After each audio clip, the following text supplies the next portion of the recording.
রাত বাজে 11:30। ছেলে বায়না ধরছে আজকে মোমো বানাতেই হবে, এই জন্য মোমো বানালাম। তো এখানে গাজর কুচি নিলাম, আদা কুচি আর কাঁচামরিচ কুচি নিলাম।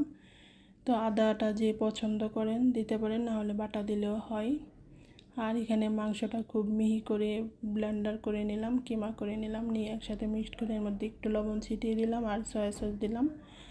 দিয়ে তার মধ্যে আবার একটু গরম তেল দিলাম, হাফ টেবিল চামচের মতো, একদম বলকোটা গরম তেল।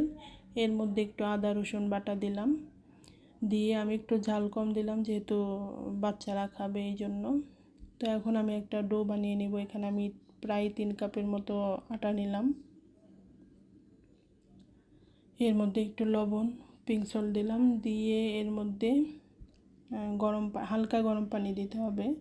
ঠান্ডা পানি দিলে রুটিটা বেলতে একটু প্রবলেম হয়, একটু হালকা গরম পানি দিলে রুটি বেলতে সুবিধা আর সফট হয়। তো আমি এখন রুটি বেলে তারপরে ছোট ছোট আকারে রুটি কেটে নেব।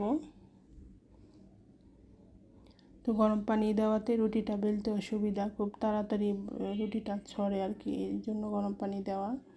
তো আমার এই কাটারটা আমি খুঁজে পাচ্ছি না, এই জন্য আমি একটা নিউটেলার বয়মের মুখা দিয়ে আমি করলাম। ছোট হয়ে গেছে, আর একটু বড় হইলে ভালো হইতো।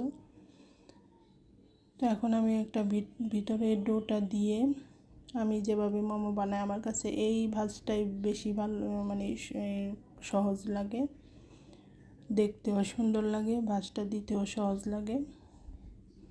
তো এই হলো সুন্দর একটা লম্বা কি ফুলের মতো। তো এইভাবে করে আমি সবগুলাই বানিয়ে নেব। এটা যেহেতু আমার কাছে সহজ লাগে এই ভাজটা, এই জন্য আমি এইভাবেই বেশি বানাই।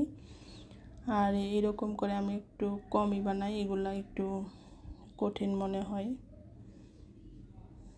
তো আরেকটা আমি সবগুলা ভাজি দেখিয়ে দিলাম যে আমি কিভাবে করি। সবাই এইভাবেই করে, তো আমার সবচেয়ে সহজ লাগে লম্বাভাবে যে পাতার মতো করলাম, এটাই আমার কাছে বেশি সুন্দর লাগে, সহজ লাগে, এই জন্য আমি এভাবে করেই নিলাম। তো প্রায় 12:30 বাজে।